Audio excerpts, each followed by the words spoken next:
And welcome to the Daily Space Weather Show. My, have we got some fantabulous, splentacular footage for you tonight. So let's jump right into it. That's the past 24 hours, and that's a lot of sunspots. We'll be pushing 200, assuming none suddenly degrade in the coming 24 to 36 hours. I'll say 24 to 48 hours. We also have a very high likelihood of large solar flares, especially in my opinion up there in the northwestern limb. We'll get to it.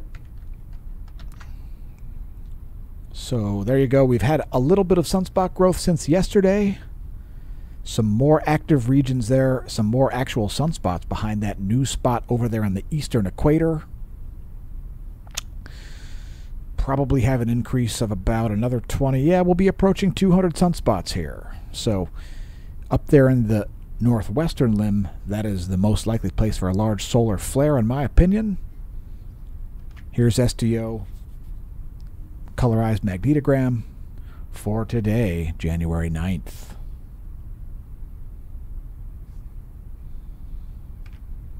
By the way, if you enjoy the content, do the channel a favor. Press the like button. And if you're new to the channel, press the subscribe button. Tell your friends and foes about us by pressing the share button.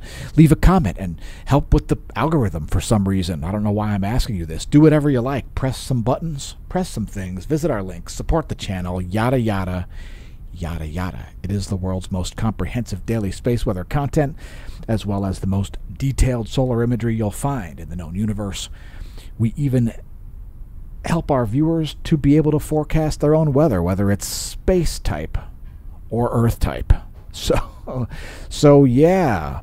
And if you've got ideas for what we should do with our 5,000 subscriber special, then let us know as we approach that number.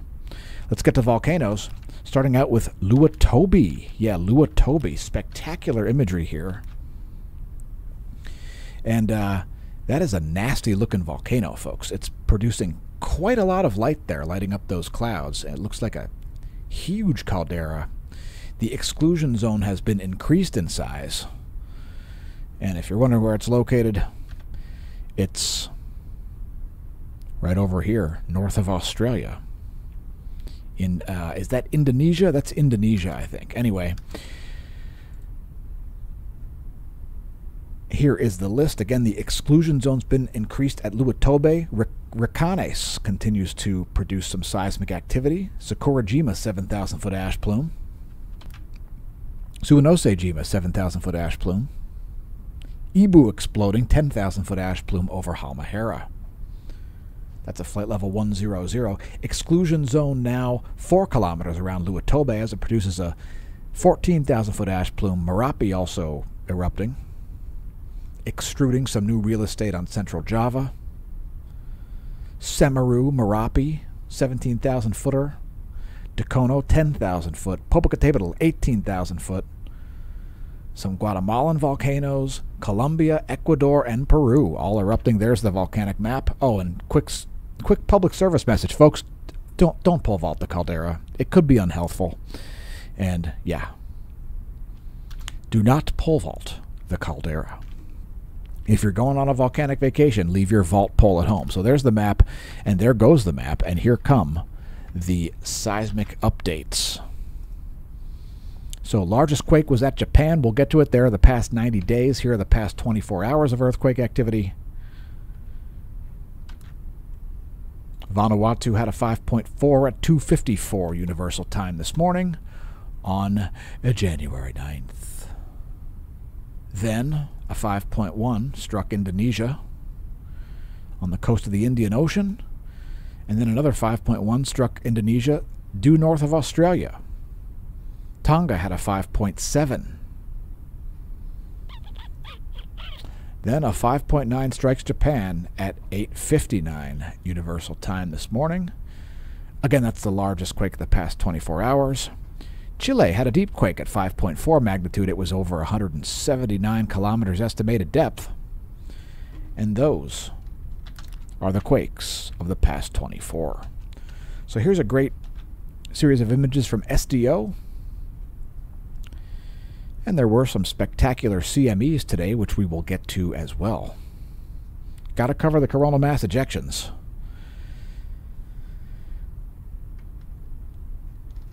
And don't worry, we shall. But first, some solar stats. 10.7 centimeter radial flux, which comes from the upper chromosphere and lower corona, is at 176 solar flux units. There it is in a convenient one-year graph for you, represented by the black line. As we get closer and closer to solar maximum, you're seeing bigger spikes in that graph. The radial flux and the sunspot number shown there in red. No real surprise there. And we're expecting solar maximum to be sometime around September or October of this year, 2024. So, again, radial flux now at 176. It's flattened out since yesterday. Space Weather Enthusiast dashboard, NOAA's forecast there, not showing any space weather storms. Next, we'll show Earth's magnetic moment from space.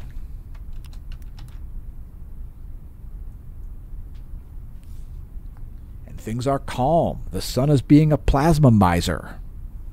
And it is holding out on plasma, at least from the Earth part of the solar system. It has been very quiet, geomagnetically speaking. That's the past 4 hours. I'm talking about the past 4 years. Next, our ground magnetic perturbations map. And again, it is quite calm on Earth. That's the magnetic flux density at the ground level, depicted by the space weather modeling framework setup. Planetary KP index, the KP is 0.67. So very calm conditions indeed. We have weak solar wind parameters. So there you go. The ACE is only picking up about 3.5 protons per cubic centimeter there, only traveling at 376 kilometers a second, up to around 400, a little over 400. The Discover, pretty similar there. About 3 protons per cubic centimeter at about 400 kilometers per second. So a rather slow and rather diffuse solar wind, as the sun continues to be a plasma miser. There is the data from the GOES magnetometers for the past 3 days. The GOES 16 and GOES 18 occupy a geosynchronous near equatorial orbit. It's just past noon local time for the GOES 18, depicted by the blue line there and the blue N. And Earth has briefly snapped into a South Pole current right here, a South Pole magnetic sector, I'll say.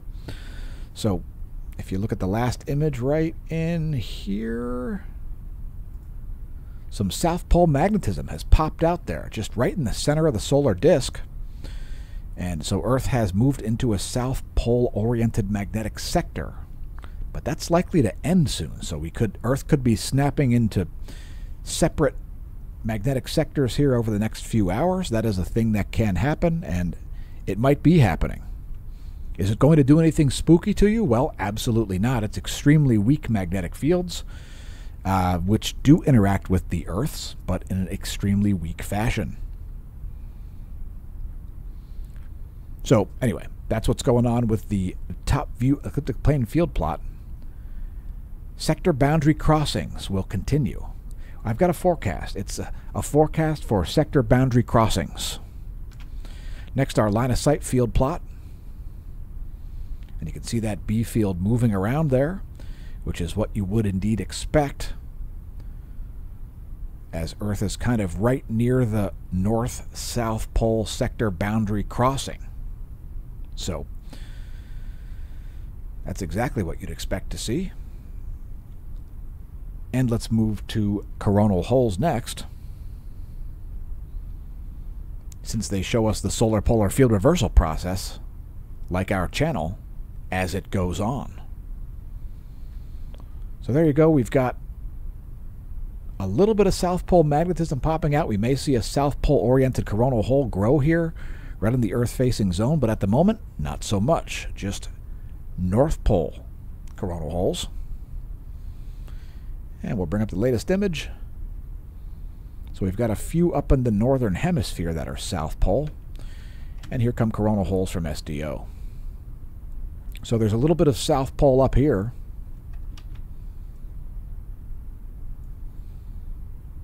But the rest of this is all north at the moment.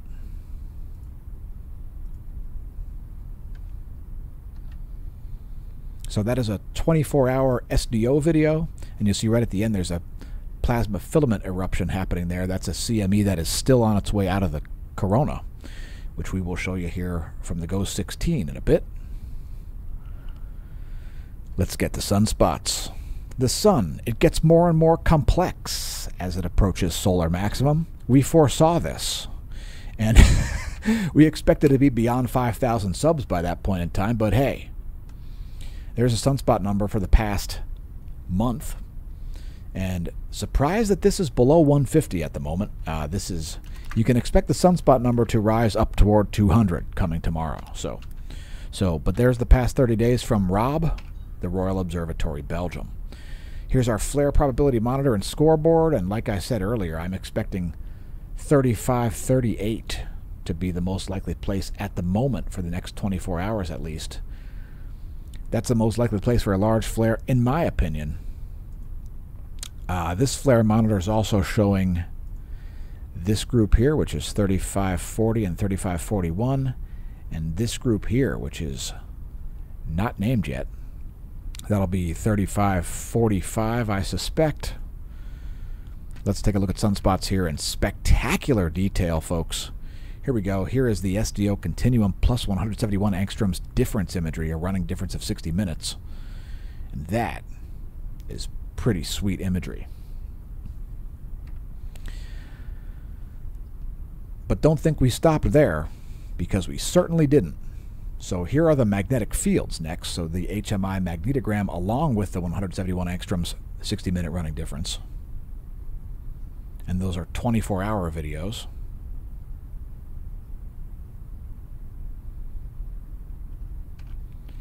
And here's an extreme close-up of my favorite sunspot to produce a large solar flare.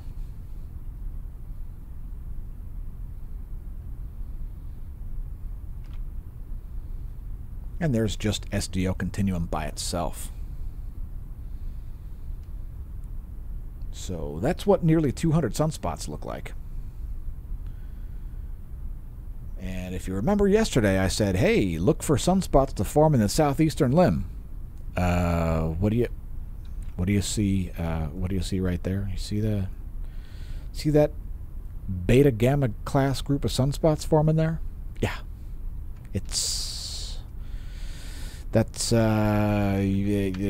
anyway. Next, energetic particles and solar flares. The proton flux, no new spikes in the proton flux. The solar energetic particle event continues to subside, producing no kind of radio blackouts at the moment. X-ray flux here looks like it's moving up. So now the background flux is like a C1.5. So a little bit of an increase there in the overall X-ray flux, but no major flares for the past 24. And before we get to things like star charts, let's take a look at some more insanely awesome imagery. Now we've got 171 angstrom 60-minute running difference along with the 94 angstroms wavelength. How you like them apples? That is not sour apple color, though, by the way. That's winter green. Now we'll switch to peppermint. So there is peppermint sun along with 171 angstroms 60-minute running difference. Dude, that is freaking sweet. Thank goodness for the SDO. Here's that northwestern limb, which is where I have a flare watch in effect for. And here's that sunspot once again, before it is finally out of view, which will be at the beginning of tomorrow's daily space weather video. How you like that? Not too shabby. And here's an extreme close-up of this latest filament eruption. Are we too far north for that? No, you can see part of it. Here's the southeastern quadrant. Absolutely berserk imagery. Dag. And there's the equatorial zoom once again.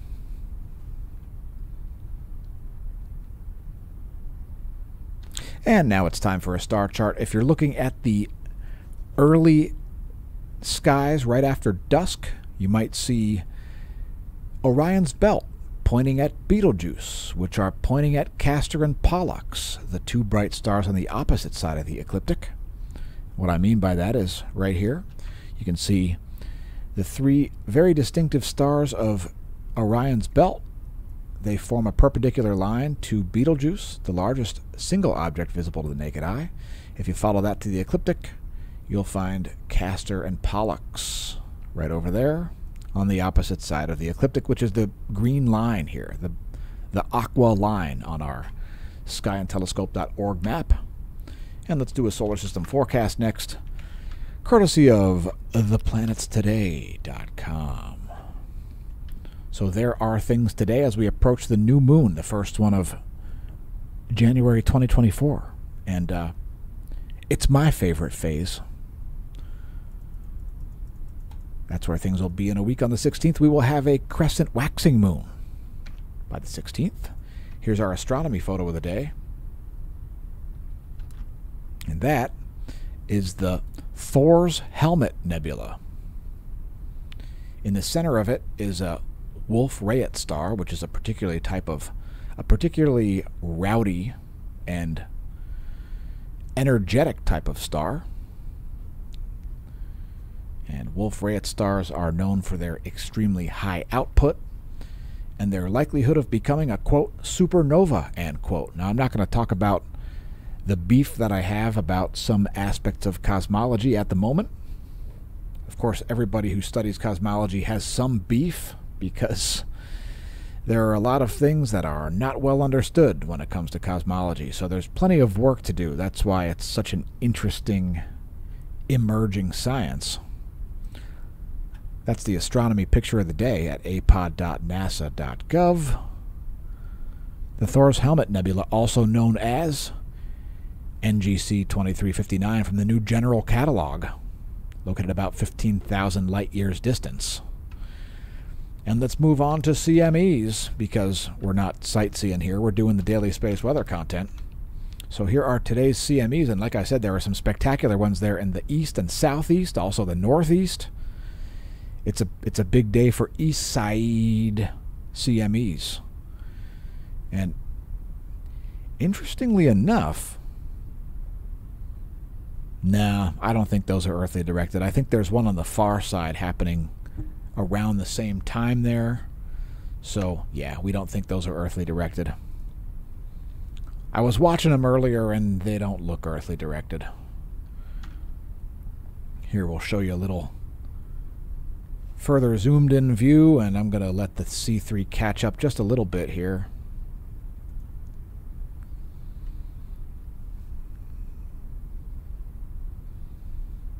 So, sorry, Aurora Chasers. I don't think you're going to have any luck with those. Those do not look like Earth-directed CMEs.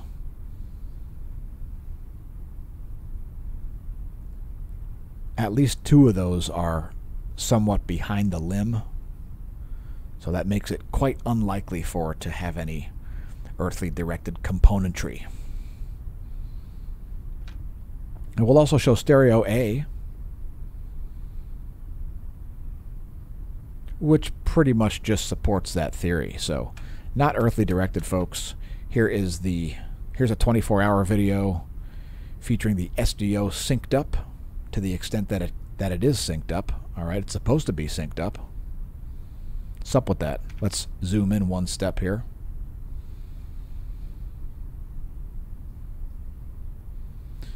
Yeah, some breaks in the data there, unfortunately, in the coronagraphs. So that's suboptimal, but that doesn't change my mind in the slightest. Those are not earthly directed CMEs, folks.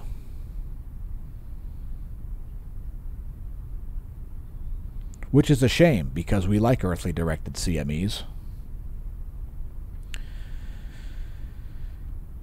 But some great filament eruptions that show up great there with that 304 angstroms along with the 193 angstrom 60-minute running difference.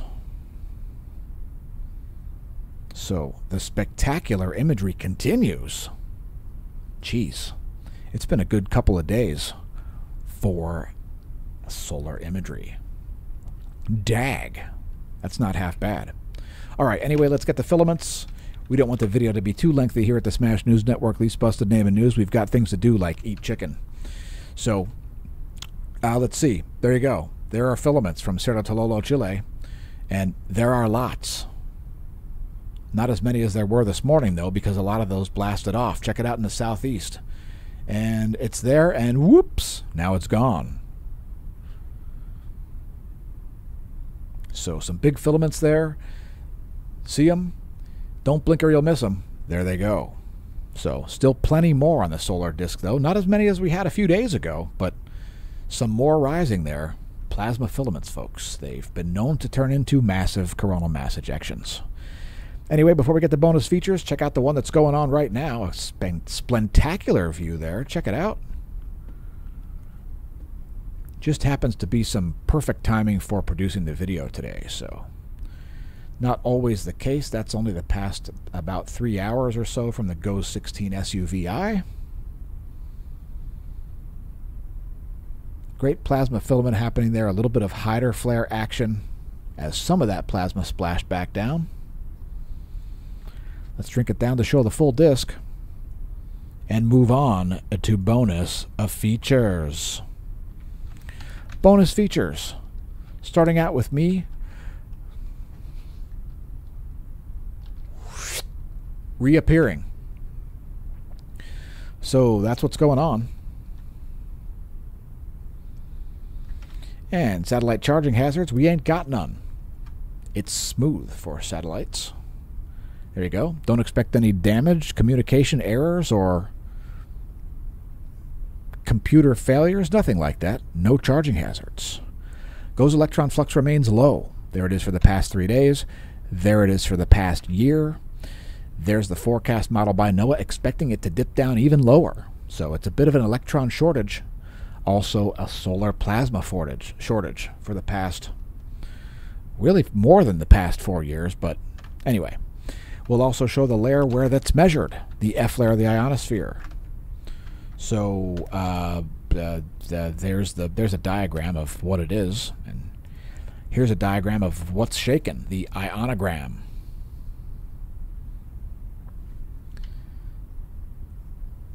And guess what? There's not a lot going on there. It's geomagnetically calm. We're terribly sorry, but we are unable to forecast the apocalypse today. Once again, doomsday is not in Earth's forecast. You can expect things to be just fine, at least based on the data that we see in the ionosonde. This is the anomaly in megahertz from the 30-day median. If you'd like an excuse to hide in your bunker, this will not represent said excuse.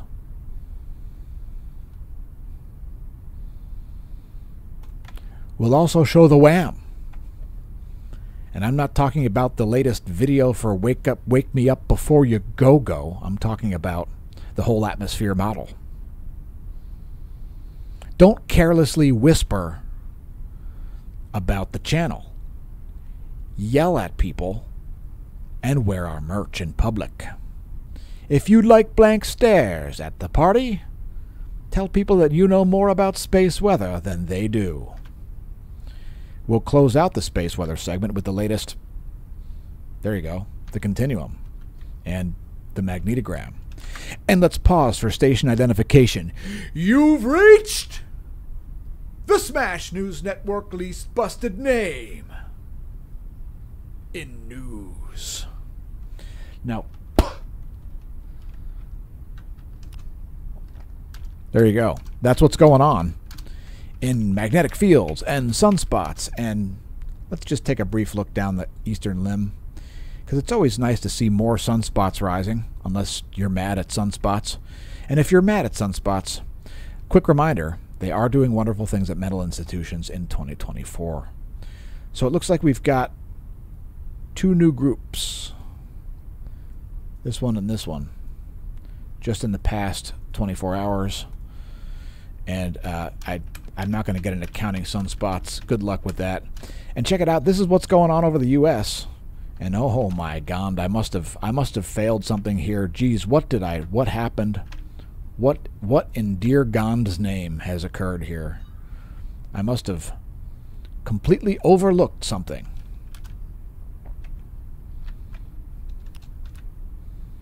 Like some big observer dude.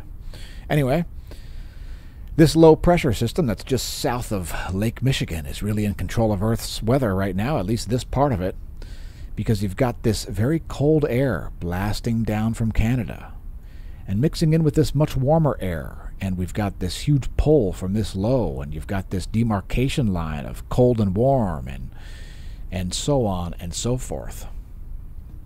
That is the surface temperature map and the surface winds.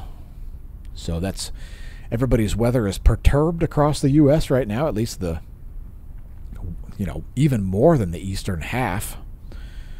And that is what is largely causing it. That low pressure has been really causing some effects, like knocking out the power in hundreds of thousands of people in North Carolina. Anyway, we'll get to it. First, the winds of the east. There you have it. The surface winds of the eastern world, the jet streams of the eastern world. Shout out to our viewers from all around the planet. The jet streams of the central world, shown here.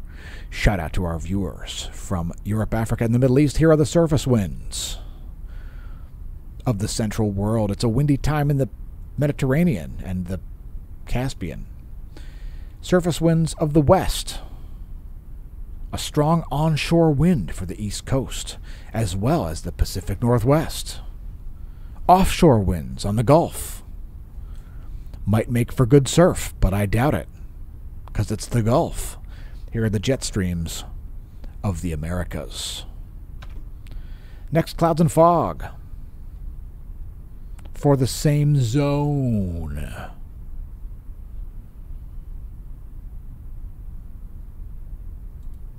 Named for Americana Vespucci, who is like nobody's favorite explorer. Here's a close-up of clouds and fog.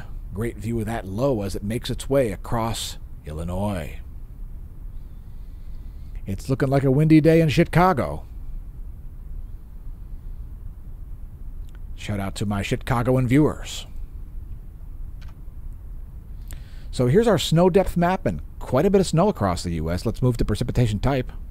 Since we've got some major demarcation lines, a bunch of sloppy, slushy crap falling across a lot of the country, frankly.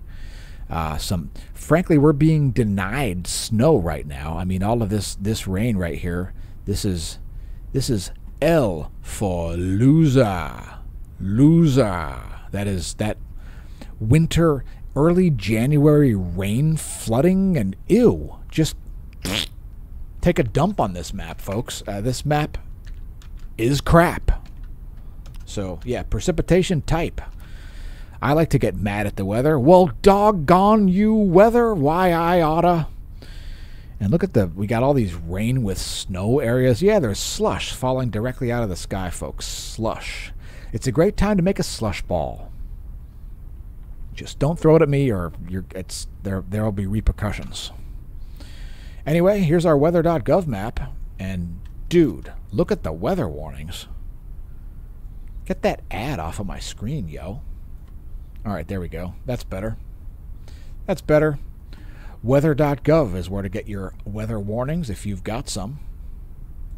If your waterway or your land-based location are lit on the map, why not head to weather.gov and click the map, because that is way more counties than we are going to be covering. That's a lot of weather alerts. Not as many as yesterday, maybe. I think it's a little less than yesterday, but that's still, dude. North Carolina's getting kaplastered, and check out some forecasts from Tropical Tidbits. Yes, tropicaltidbits.com. It's where we typically go to get these awesome forecasts like this one here, the jet stream forecast. And those huge kinks in the jet stream are often responsible for weather. Of course, it's unable to do that without the moisture that's been rolling across the U.S. from the Pacific. It's the Pineapple Express. Here is the 72-hour GFS temperature anomaly forecast, and that warm-cold demarcation line really has an effect on things, folks. So that's what happens when the sky suddenly clears up and your weather moves out. It's often blown out by cold air. Keep in mind, folks, cold air is more massive than warm air, which is why a hot air balloon floats. Yes, cold air is more massive than warm air. When people say the air feels heavy in the summertime, it's because they don't understand physics. Because the air is certainly not heavier in the summertime.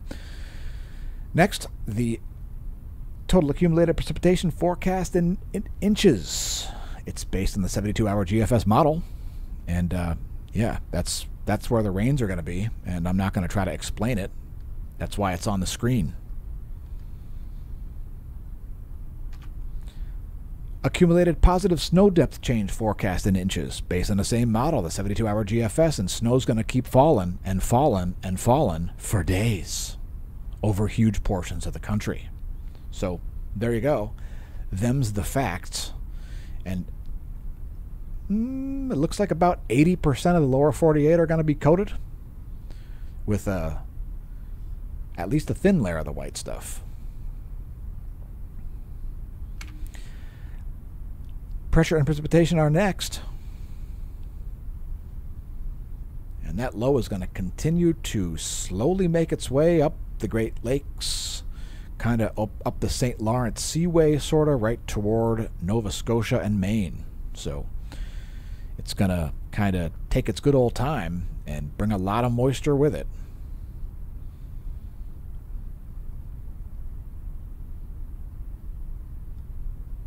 And a second wave coming through right afterwards. So fingers crossed for cold temperatures, as I prefer snow. Let us know what you prefer in the comments. So here is this is the, what is this? The shortwave 3.9 micrometer. I'm not showing that. Let me move on here to lightning. Yes, lightning. And we've got some heavy lightning here over Florida. Shout out to Mothra. Yes. Located in Oviedo, Florida. And there is quite a bit of lightning there. New Smyrna Beach is getting some.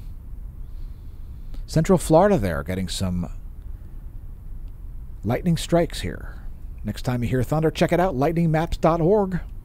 If you want to act like a movie villain and forecast thunder, you know, say something dramatic like, your soul will be cast into an ever-deepening and darkening abyss.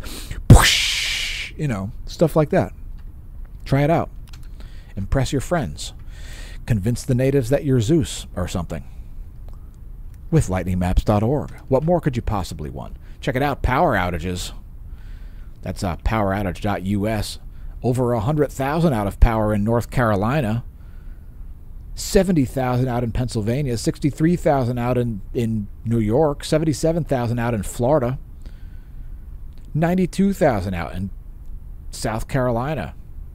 Suboptimal. Washington's also got power outages. Poweroutage.us. If you want to look at the map yourself. We'll close out with the U.S. Doppler radar, the clouds and fog, and the water vapor maps.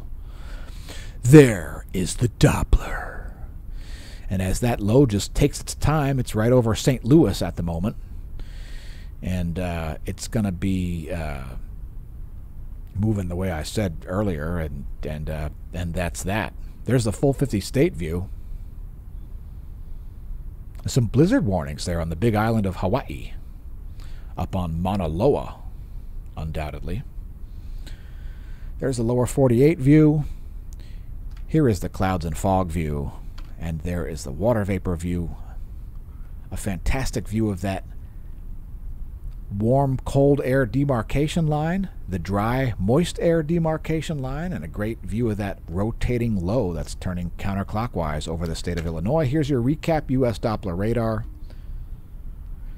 depicting precipitation by looking at the vertical motion in the air column. Doppler must be calibrated right or it won't show precipitation. Here's 3.9 micrometer infrared radiation, showing the infrared radiation emitted by clouds and fog. Another space-based system depicting infrared radiation from the water vapor, as in all of it, 6.61 micrometers. And that is where the video ends. When your Doppler's unclear, break out the radar map. It will clear things up for you, especially if you understand atmospheric physics. And if not, keep watching our channel. You probably will eventually. Impress your friends and foes by knowing how to forecast your weather from space all the way down to ground level. Anyway, we'll see you soon. In the meantime, I'll have been your host, Dan, a.k.a. Smash-O-Mash, signing off. And may that solar wind be at your back. Whoa!